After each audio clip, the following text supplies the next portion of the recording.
नमस्कार दोस्तों, GPS online classes में आप सभी का स्वागत है। लास्ट वीडियो में हमने गाउस के नियम के जो अनुप्रयोग है उनके बारे में अध्ययन किया था। आज हम किसी आवेशित चालक की सतह पर लगने वाले जो बल का व्यंजक होगा उसे हम उत्पन्न करेंगे।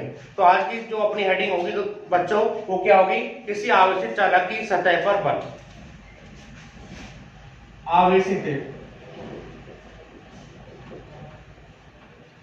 चालक की सतह पर विद्युत बल, यानी आज आपको आवेशित चालक की सतह पर विद्युत बल का जो मान होता है वो ज्ञात करना है। सबसे पहले आप विद्युत बल के बारे में पहले ही पढ़ चुके हो।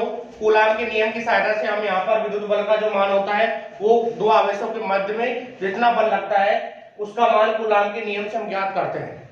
अपने पास एक चालक है, यानी हम एक चालक गोला लेते हैं मित्रों। ये अपने पास कोई r त्रिज्या का चालक गोला है। अब इस चालक गोले को हमको क्या करना है, आवेशित करना है। तो इस बारे में आप जानते ही हो कि जब भी किसी चालक को आवेश दिया जाता है तो आवेश उस चालक की सतह पर समान रूप से फैल जाता है। यानी यदि आप इस चालक को आवेशित करते हो तो इस चालक को दिया गया पूरा का पूरा जो आवेश होगा वो इस चालक की केवल सतह पर फैलेगा। अगर ये गोला अचालक होता तो अचालक होने की स्थिति में मान लेते हैं थोड़ी देर के लिए कि ये गोला यदि अचालक होता तो अचालक होने की स्थिति में इसे दिया गया पूरा का पूरा जो आवेश होता है वो इसके पूरे संपूर्ण आयतन के अंदर फैलता। लेकिन यहाँ पर हमने जो गोला लिया है वो कैसा लिया है बच्चों, वो चालक गोला लिया है। तो चालक गोले को जब भी आप आवेशित करोगे, यानी जब भी आप इस चालक गोले को बाहर से आवेशित करोगे तो इसको दिया गया पूरा का पूरा जो आवेश होगा वो इसकी सतह पर समान रूप से फैलेगा। तो हमने इस चालक गोले को आवेशित किया है, इसको हमने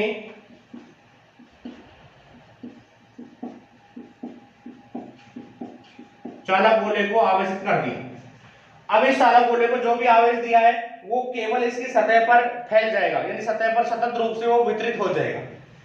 अब यहां पर ये जो चालक गोला है, इस चालक गोले का जो पृष्ठ आवेश घनत्व है, इस चालक गोले का जो पृष्ठ आवेश घनत्व उसे हम क्या मान लेते हैं, सिग्मा मान लेते हैं। तो सिग्मा क्या हो जाएगा यहां पर, इसका पृष्ठ आवेश घनत्व।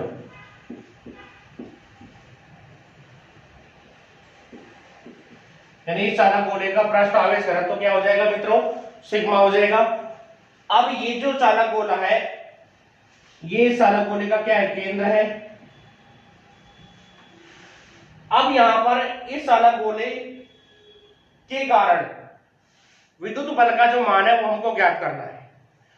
तो यहां हमने ये पूरा जो चालक गोला है, इस पूरे चालक गोले का जो क्षेत्रफल है इसका क्षेत्रफल हमने मान लिया ए है। इस चालक गोले का कुल क्षेत्रफल हमने कैपिटल ए मान लिया। अब यहां पर इस चालक गोले के कारण जब आप विद्युत बल का मान ज्ञात करोगे, इस चालक गोले पर यदि कुल आवेश का मान आपको ज्ञात करना है तो कुल आवेश की जो वैल्यू होगी वो सिग्मा ए के बराबर हो जाएगी। अब ये जो चालक गोला है इस पर आप कोई क्षेत्रफल अल्पांश लोगे, मान लेते हैं यहां पर हमने कोई क्षेत्रफल अल्पांश ले लिया, ये क्षेत्रफल अल्पांश हो गया डीए।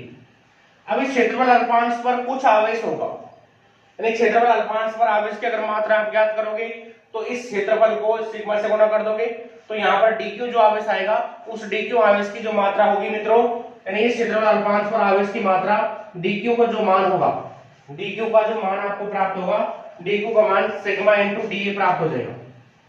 ये हमने यहां पर एक क्षेत्रफल अल्पांश लिया है dA।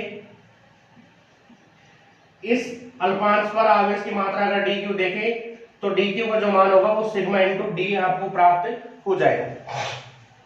अब ये जो अल्पांश है, इस अल्पांश पर आवेश है, इसके आसपास यदि आप कोई दूसरा अल्पांश लेते हो तो ये अल्पांश किसी दूसरे अल्पांश पर उपस्थित आवेश को क्या करेगा, प्रतिकर्षित करेगा। मान लेते हैं आप इसके पास में यहां पर कहीं दूसरा अल्पांश लोगे तो उस दूसरे अल्पांश पर भी पॉजिटिव आवेश होगा, इस अल्पांश पर भी धनावेश है तो उस दूसरे अल्पांश पर भी धनावेश ही होगा। तो वो धनावेश, ये धनावेश जो होगा उस धनावेश को क्या करेगा, प्रतिकर्षित करेगा। और यहाँ पर बाहर की तरफ फिर क्या लगता है, प्रतिकर्षण बल लगता है। यहाँ पर बाहर की तरफ क्या लगेगा, प्रतिकर्षण बल लगेगा। तो इसी तरह से यदि अल्पांश लिए जाएं तो इस चालक गोले पर बाहर की तरफ सभी दिशा में क्या लगता है, प्रतिकर्षण बल हमको प्राप्त होता है। और ये जो प्रतिकर्षण बल यहाँ लगता है, इसी प्रतिकर्षण बल को आवेशित चालक की सतह पर हम विद्युत बल कहते हैं। तो आपको ये समझ में आया होगा कि आवेशित चालक की सतह पर किस प्रकार से विद्युत बल कार्य करता है। मैं इसको एक बार और रिपीट कर रहा हूं। ये अपने पास एक चालक गोला है, थोड़ा आप ध्यान से समझेंगे। ये अपने पास एक चालक गोला है, इस चालक गोले को हमने आवेशित किया हुआ है। तो चालक गोला है, इसलिए आवेश इसके केवल बाहरी जो पृष्ठ होगा उस पर समान रूप से फैलेगा, ये आप सब जानते ही हो। अब इस चालक गोले पर हमने एक अल्पांश ले लिया dA। अब ये जो अल्पांश है, इस अल्पांश पर आवेश की अगर मात्रा देखें तो इस अल्पांश पर आवेश की मात्रा dq बराबर सिग्मा dA हो जाएगी। यानी ये जो अल्पांश है, इस अल्पांश पर आवेश की मात्रा dq का जो मान है वो सिग्मा dA के बराबर आपको प्राप्त हो जाएगा। ये आवेश का मान कैसे प्राप्त किया है, इस चालक के एकांक क्षेत्रफल में आवेश की मात्रा सिग्मा है, ठीक है। तो ये अल्पांश dA क्षेत्रफल का है, तो आपने dA को सिग्मा से क्या कर दिया, गुणा कर दिया। तो इस अल्पांश पर आवेश की मात्रा कितनी प्राप्त होगी बच्चों, सिग्मा dA प्राप्त होगी। अब यहां पर इस चालक के अंदर अगर देखें, अंदर ये हम P1 बिंदु ले लेते हैं। इस चालक के अंदर कोई आवेश नहीं है। जब यहां पर आवेश ही नहीं है तो चालक के अंदर अगर विद्युत क्षेत्र देखेंगे तो चालक के अंदर विद्युत क्षेत्र का जो मान होगा वो कितना प्राप्त हो जाएगा बच्चों, वो 0 प्राप्त होगा। तो इस P1 बिंदु पर E1 का जो मान होगा वो हमको 0 प्राप्त हो जाएगा। अब इस चालक के अंदर विद्युत क्षेत्र 0 क्यों हो रहा है, कि इस चालक के अंदर कोई आवेश नहीं है। जहां आवेश नहीं होता वहां विद्युत क्षेत्र नहीं होता। इसका मतलब क्या है कि इस चालक के अंदर विद्युत क्षेत्र का मान कितना हो गया, 0। चालक के बाहर यहां पर कोई बिंदु हमने P2 ले लिया, दूसरा बिंदु P2 हो गया। चालक सतह के कारण विद्युत क्षेत्र का अगर मान देखें तो इस बिंदु पर जो विद्युत क्षेत्र होगा P2 पर हम ज्ञात कर चुके हैं, E2 बराबर सिग्मा बटे एप्सिलॉन नॉट प्राप्त होता है। अगर इस चालक का पृष्ठ आवेश घनत्व सिग्मा है तो चालक के कारण हम अगर विद्युत क्षेत्र देखें तो विद्युत क्षेत्र का जो मान होता है E2 बराबर, यानी इस चालक गोले के बाहर अगर विद्युत क्षेत्र देखें तो इस चालक गोले के बाहर विद्युत क्षेत्र का जो मान होगा वो सिग्मा बटे एप्सिलॉन नॉट हमको प्राप्त हो जाता है। तो आप इस चित्र को नोट कीजिए। अब हमको यहां पर इस चालक के कारण यानी आवेशित चालक की सतह पर विद्युत बल का जो मान होगा वो ज्ञात करना है। तो सबसे पहले हम इसमें क्या लिखेंगे कि जब भी किसी चालक गोले को आवेशित किया जाता है तो इस चालक गोले की सतह पर जो आवेश होता है वो समान रूप से वितरित हो जाता है, यानी फैल जाता है। अब यह होता क्या है कि जब यहां पर इस आवेशित चालक की सतह पर अगर कोई अल्पांश लेते हैं, यदि कोई अल्पांश लिया जाए तो इस अल्पांश पर उपस्थित आवेश के कारण, ये जो अल्पांश है, इस अल्पांश पर उपस्थित जो आवेश है उस आवेश के कारण क्या होता है बच्चों, यहाँ पर ये अल्पांश किसी दूसरे अल्पांश को क्या करता है, प्रतिकर्षित करता है, जिसके कारण से संपूर्ण चालक गोले के कारण इस चालक गोले पर बाहर की तरफ क्या लगता है, प्रतिकर्षण बल लगता है। और इसी प्रतिकर्षण बल को अपन क्या कहते हैं, विद्युत बल कहते हैं। जो भी आपको यहाँ पर लिखना है इसके साइड में जो आप नोट करोगे उसे मैं आपको PDF फाइल के अंदर भेज दूंगा, ठीक है। तो सबसे पहले हमने इस चालक गोले पर लिए गए अल्पांश पर उपस्थित आवेश की मात्रा ज्ञात की है। तो इस चालक पर जो अल्पांश दिए लिया है, इस अल्पांश पर उपस्थित आवेश की मात्रा कितनी है, dq बराबर सिग्मा इंटू dA है। तो सबसे पहले हम क्या लिखेंगे, चालक गोले पर अल्पांश क्षेत्रफल पर उपस्थित आवेश कितना माना हमने, कितना माना है, dq बराबर सिग्मा dA। इससे पहले अगर आप लिखना चाहो तो लिख सकते हैं कि माना चालक गोले का पृष्ठ आवेश घनत्व तो कितना है मित्रों, सिग्मा है। इससे पहले इतना लिख देना, माना आवेशित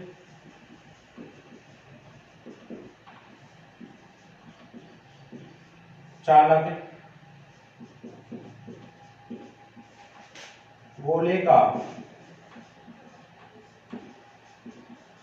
पृष्ठ आवेश घनत्व बराबर कितना है, सिग्मा है। तो चालक गोले पर जो भी अपन ने अल्पांश लिया है उस अल्पांश क्षेत्रफल पर यदि उपस्थित आवेश अगर देखें तो dq का जो मान है वो सिग्मा इंटू डी हो जाएगा। अब यहां पर इसके बाद में यदि इसके बाद में चालक गोले के अंदर विद्युत क्षेत्र देखें, यानी चालक गोले के अंदर बिंदु P1 पर विद्युत क्षेत्र आप देखोगे तो E1 बराबर 0 आएगा। बाहर विद्युत क्षेत्र E2 बराबर कितना होता है, सिग्मा बटे एप्सिलॉन नॉट होता है। तो ये मानों को हमको लिखना है।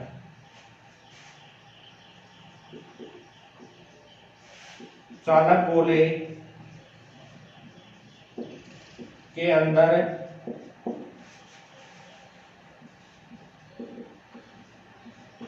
बिंदु P1 पर विद्युत क्षेत्र क्या माना है बच्चों, E1 माना है, और E1 का मान कितना है, 0। E1 बराबर कितना है, 0 है। अब चालक गोले के बाहर अगर विद्युत क्षेत्र देखें, यानी चालक गोले के बाहर बिंदु P2 पर अगर विद्युत क्षेत्र देखेंगे तो E2 बराबर कितना हो जाएगा, सिग्मा बटे एप्सिलॉन नॉट।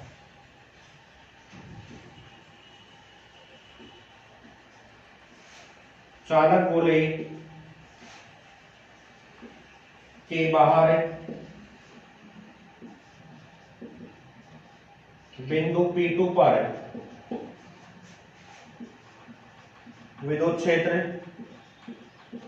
बिंदु P2 पर अगर विद्युत क्षेत्र का मान देखेंगे तो विद्युत क्षेत्र हमने P2 पर क्या माना है मित्रों, E2 माना है, और E2 बराबर हो जाएगा सिग्मा बटे एप्सिलॉन नॉट। तो यहां पर इस चालक गोले के बाहर विद्युत क्षेत्र सिग्मा बटे एप्सिलॉन नॉट है, और इस चालक गोले के अंदर जो विद्युत क्षेत्र है वो सिग्मा बटे, अंदर विद्युत क्षेत्र कितना है, E1 बराबर 0 है। अगर इस चालक की सतह पर यदि औसत विद्युत क्षेत्र यदि ज्ञात करेंगे, अपने पास विद्युत क्षेत्र के यहाँ पर दो मान है, एक अंदर मान है और एक बाहर मान है। अगर यहाँ औसत एवरेज अगर विद्युत क्षेत्र आप ज्ञात करोगे तो एवरेज विद्युत क्षेत्र ज्ञात करने के लिए E1 और E2 दोनों को जोड़ोगे और जोड़ करके दो का क्या दे दोगे, भाग दे दोगे। जब दो राशियों का औसत हम ज्ञात करते हैं तो औसत कैसे ज्ञात किया जाता है, औसत का सूत्र क्या होता है, राशियों का योग बटे राशियों की संख्या, ये औसत का सूत्र है। दो राशियां E1 और E2, इन दोनों को जोड़ोगे और कितने का भाग दोगे मित्रों, 2 का भाग दे दोगे, क्योंकि दो राशियां हैं। तब आपके पास विद्युत क्षेत्र का जो एवरेज मान है वो आपको प्राप्त हो जाएगा। हम लिख सकते हैं चालक की सतह पर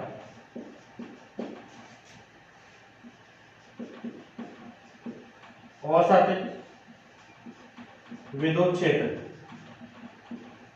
E बराबर, E का मान क्या हो जाएगा, E1 प्लस E2 बटे 2, यानी इन दोनों विद्युत क्षेत्रों को जोड़ना है और जोड़ करके आपको 2 का यहाँ पर क्या देना है मित्रों, भाग देना है। दोनों को जोड़ करके अगर आप 2 का भाग देते हो तो आपको यहाँ पर औसत विद्युत क्षेत्र का जो मान होगा वो प्राप्त हो जाएगा। अगर यहाँ औसत विद्युत क्षेत्र देखें, मान रखिए E1 E2 का, तो E बराबर 0 प्लस सिग्मा बटे एप्सिलॉन नॉट, और बटे क्या आ जाएगा 2। तो यहां से E का जो मान प्राप्त होगा आपको, E बराबर सिग्मा बटे 2 एप्सिलॉन नॉट आ जाएगा, यानी ये एप्सिलॉन नॉट नीचे आ जाएगा। तो E का जो मान होगा, औसत विद्युत क्षेत्र का जो मान होगा वो E बराबर सिग्मा बटे 2 एप्सिलॉन नॉट आपको प्राप्त हो जाएगा, और इसे हम समीकरण 1 डाल सकते हैं। यानी इस चालक की सतह पर अगर कहीं पर भी औसत आप विद्युत क्षेत्र देखोगे तो उस विद्युत क्षेत्र का जो मान होगा बच्चों कितना प्राप्त हो जाएगा, सिग्मा बटे 2 एप्सिलॉन नॉट आपको प्राप्त हो जाएगा। सिग्मा क्या है यहाँ पर, प्रस्तावित घनत्व है, और एप्सिलॉन नॉट क्या है, निर्वात की विद्युतशीलता है। सिग्मा क्या है, प्रस्तावित घनत्व, और एप्सिलॉन नॉट क्या बच्चों यहाँ पर, निर्वात की विद्युतशीलता है। तो इस तरह से आप औसत विद्युत क्षेत्र का मान ज्ञात कर सकते हो। अब आप इसे नोट कीजिएगा। देखो अगर आपको इनको नोट करने में यदि कोई समस्या आ रही है तो नोट करने से पहले आप मेरे द्वारा भेजी गई जो इन नोट्सों की पीडीएफ फाइल है उन्हें देख लें, और उनमें देख करके आप लोग नोट कर सकते हैं। थोड़ी सी समस्या ये रहेगी पीडीएफ फाइल में कि यहाँ पर अपन ने क्षेत्रफल अल्पांश को डीए माना है, उसमें मैंने डीएस मान रखा है, ठीक है। तो आप डीएस भी मान सकते हो या फिर आप डीए भी मान सकते हो, दोनों में से कोई सा लिख सकते हो। तो ये अपन ने यहाँ पर औसत विद्युत क्षेत्र ज्ञात किया है। औसत विद्युत क्षेत्र का जो मान है वो ये मान आपको प्राप्त हो गया, E बराबर सिग्मा बटे, ये औसत विद्युत क्षेत्र आपको प्राप्त हो गया। अब इस चालक की सतह पर लगने वाला जो बल है वो हमको ज्ञात करना है। यानी सबसे पहले हम इस अल्पांश की सतह पर लगने वाले बल का मान ज्ञात करेंगे। E का मान आपको प्राप्त हो गया है। अब आपको किसका मान प्राप्त करना है बच्चों, बल का मान। अल्पांश पर लगने वाला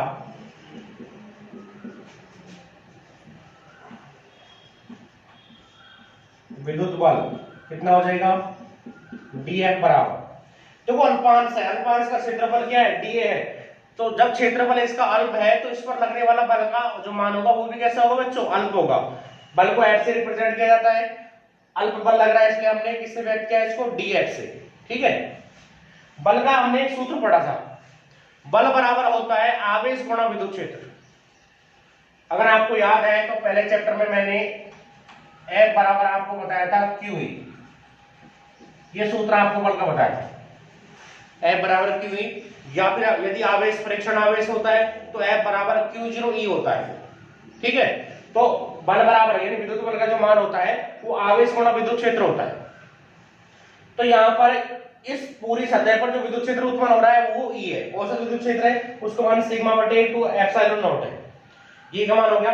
अगर इस अल्पांश में लगने वाला बल आप ज्ञात करोगे तो अल्पांश में लगने वाले बल का मान ज्ञात करने के लिए आप क्या करोगे, इस आवेश को इस विद्युत क्षेत्र से क्या कर दोगे, गुणा कर दोगे, तो अल्पांश में लगने वाला जो विद्युत बल होगा वो dA बराबर किसके हो जाएगा, dQ E हो जाएगा। यानी ये आवेश है, इस आवेश को आपने विद्युत क्षेत्र से गुणा कर दिया, तब जाकर के आपको इस अल्पांश पर लगने वाला बल प्राप्त हो जाएगा। तो आप लिख सकते हो dF बराबर, dQ का मान अपन पहले ज्ञात कर चुके हैं, dQ बराबर किसके है, सिग्मा इंटू dA है, ये मान आप यहां रखिए सिग्मा dA और साथ में क्या आ जाएगा, E आ जाएगा।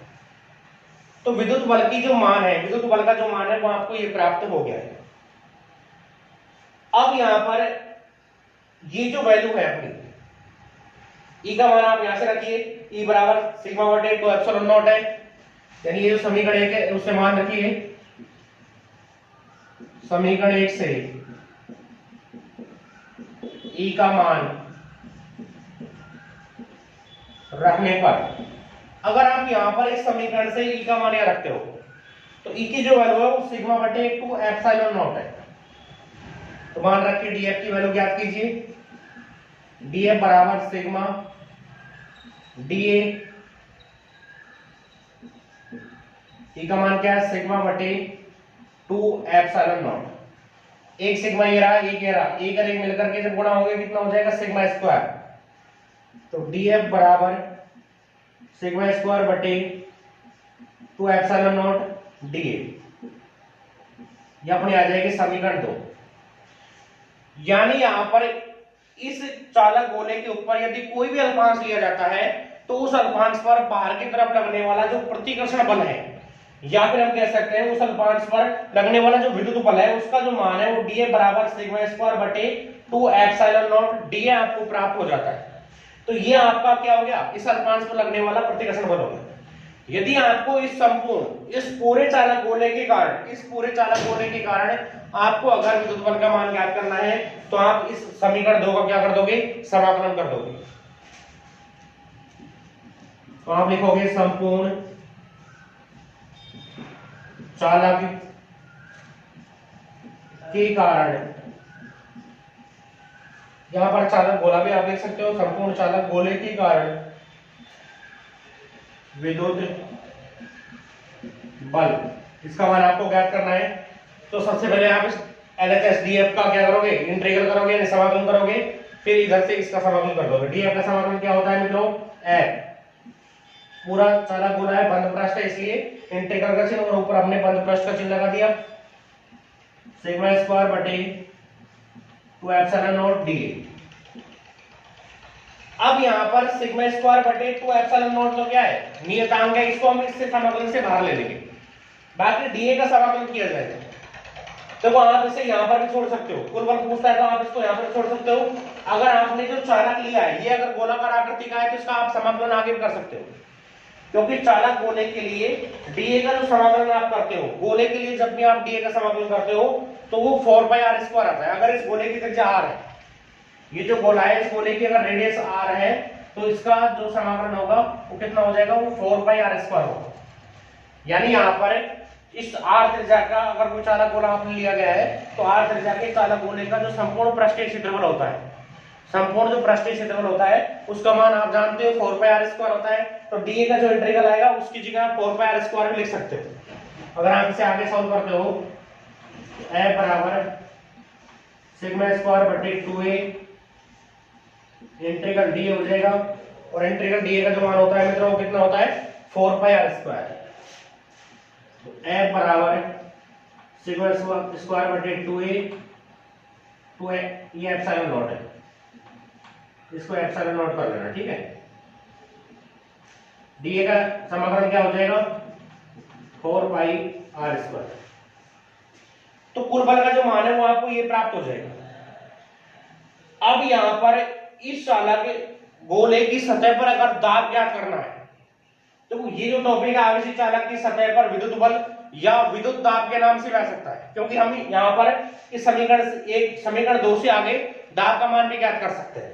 तो पहले तो आप इसे यहां तक नोट कीजिए, ये 4 पाई आर स्क्वायर क्या बच्चों डीए का समाकलन है, ठीक है। इस गोले पृष्ठ के लिए डीए का जो समाकलन होगा वो 4 पाई आर स्क्वायर होगा। नोट कीजिए इसे।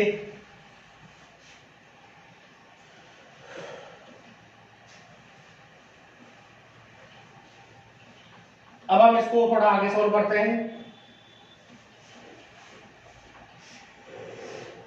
अगर दाब का मान ज्ञात करना हो तो दाब क्या होता है, बल बटे क्षेत्रफल दाब कहलाता है। यानी किसी भी सतह के एकांक क्षेत्रफल पर लगने वाला जो बल होता है उसे क्या कहते हैं, दाब कहते हैं। अगर दाब की यहां पर परिभाषा देखेंगे तो यहां पर दाब की परिभाषा क्या होगी, ये जो चालक गोला है इस चालक गोले के एकांक क्षेत्रफल पर लगने वाला जो विद्युत बल होगा उसी को विद्युत दाब कहा जाएगा। तो समीकरण 1 अगर देखें, पुनः समीकरण 1 का उपयोग आपको करना है। समीकरण 1 से समीकरण 1 क्या होती है, dF बराबर सिग्मा स्क्वायर बटे 2 एप्सिलॉन नॉट dA, ये समीकरण 1 होती है। समीकरण 1 में अल्पांश पर ये तो बल लगता है और ये क्षेत्रफल है, यानी ये जो बल लग रहा है वो डीए क्षेत्रफल पर लग रहा है। डीएफ जो यहाँ पर बल लग रहा है वो कितने क्षेत्रफल पर लग रहा है बच्चों, डीए क्षेत्रफल पर यहाँ पर डीएफ बल उत्पन्न हो रहा है। तो अगर यहाँ पर आप एकांक क्षेत्रफल पर लगने वाला बल का मान यदि ज्ञात करना चाहोगे तो डीए का इधर भी भाग लगेगा और डीए का इधर भी भाग लगेगा। तो आप लिख सकते हो यहाँ पर एकांक क्षेत्रफल पर लगने वाला विद्युत बल, इसका अगर आप मान ज्ञात करोगे तो क्या आ जाएगा dF बटे dA। dA क्षेत्रफल पर dF बल लगता है, तो आप यदि एकांक क्षेत्रफल पर लगने वाला बल ज्ञात करोगे, देखो इतने क्षेत्रफल पर ये बल लग रहा है तो एकांक क्षेत्रफल पर लगने वाला बल आप ज्ञात करोगे तो इस dA का इधर भी भाग दोगे और dA का यहां भाग दोगे, तो इधर क्या आ गया dF बटे dA। इधर आप dA का भाग दोगे तो dA से dA कट जाएगा, क्या बचेगा मित्रों सिग्मा स्क्वायर बटे 2 एप्सिलॉन नॉट, ये मान बचेगा। और एकांक क्षेत्रफल पर लगने वाला जो बल होता है वो क्या कहलाता है, दाब कहलाता है। और दाब को हम किससे रिप्रेजेंट करते हैं, P से, तो ये क्या हो जाएगा विद्युत दाब। अतः विद्युत दाब, दाब को P से व्यक्त करते हैं, P बराबर किसके हो जाएगा सिग्मा स्क्वायर बटे 2 एप्सिलॉन नॉट। अगर बल पूछता है तो बल का मान आप लास्ट में हमने यहां पर हमारे पास जो समीकरण आई थी, क्या समीकरण आई थी बच्चों, F बराबर सिग्मा स्क्वायर बटे 2 epsilon not into 4 pi R square. बल अगर केवल बल पूछता है तो आपको वहां तक करके आना है। अगर इसमें यदि वो दाब पूछता है या फिर एकांक क्षेत्रफल पर लगने वाला विद्युत बल यदि वो पूछता है तो आपको dF बटे dA का जो मान है वो सिग्मा स्क्वायर बटे 2 एप्सिलॉन नॉट प्राप्त होता है। यहां तक आपको मान ज्ञात करके आना है। अब आप यहां पर इस सिग्मा स्क्वायर का मान भी आप रख सकते हो। अगर आप यहां पर मान रखना चाहते हो तो ये सिग्मा का जो मान है वो आप यहां पर पुट कर सकते हो। हम जानते हैं कि E बराबर होता है सिग्मा बटे एप्सिलॉन नॉट के, E बराबर सिग्मा बटे एप्सिलॉन नॉट होता है। तो वहां से आप सिग्मा का मान अगर ज्ञात करोगे तो क्या आएगा बच्चों, ई बराबर यदि सिग्मा बटे एप्सिलॉन नॉट होता है तो वहां से सिग्मा बराबर किसका आ जाएगा, एप्सिलॉन नॉट ई आ जाएगा, और सिग्मा की जगह आप एप्सिलॉन नॉट ई रख करके जो मान है दाब का वो और भी आगे ज्ञात कर सकते हो। ठीक है, तो आज के लिए इतना ही काफी है। हमने यहाँ पर आवर्ती चालक की सतह पर विद्युत बल का मान ज्ञात किया था, विद्युत बल की जो वैल्यू है वो ज्ञात की थी पहले, और फिर उसके बाद में विद्युत दाब का जो मान है वो भी हमने यहाँ पर ज्ञात किया है। देखो इसको यदि आप आगे सॉल्व करना चाहो तो आगे क्या लिखोगे, क्योंकि E बराबर सिग्मा बटे एप्सिलॉन नॉट होता है तो सिग्मा बराबर एप्सिलॉन नॉट E हो जाएगा। सिग्मा का ये मान आप यहाँ रख दो तो P बराबर एप्सिलॉन नॉट E का स्क्वायर बटे 2 एप्सिलॉन नॉट, क्या मान आ जाएगा, ऊपर आएगा एप्सिलॉन नॉट का स्क्वायर E का स्क्वायर, एप्सिलॉन नॉट का स्क्वायर E का स्क्वायर बटे 2 एप्सिलॉन नॉट, एक एप्सिलॉन नॉट से एप्सिलॉन नॉट कट जाएगा, क्या बचेगा, यहाँ पर बच जाएगा बच्चों P बराबर 1/2 एप्सिलॉन नॉट E स्क्वायर। तो अगर आप इसको आगे सॉल्व करना चाहो तो आगे इस प्रकार से भी P की वैल्यू ज्ञात कर सकते हो, लेकिन आपको ये यहाँ पर आगे सॉल्व करना नहीं है, यह आपको आगे सॉल्व करने की कोई आवश्यकता नहीं है। अगर ये सिद्ध कराता है तो आपको करना है, अगर ये सिद्ध नहीं कराता तो आपको आगे सॉल्व करने की आवश्यकता नहीं है, केवल आपको यहीं तक इसको सॉल्व करना है। ठीक है मित्रों, तो आज के लिए इतना ही काफी है। अगर आपको हमारी ये वीडियो पसंद आई है तो आप इसे लाइक करें, साथ में आप हमारे चैनल को सब्सक्राइब करें। धन्यवाद।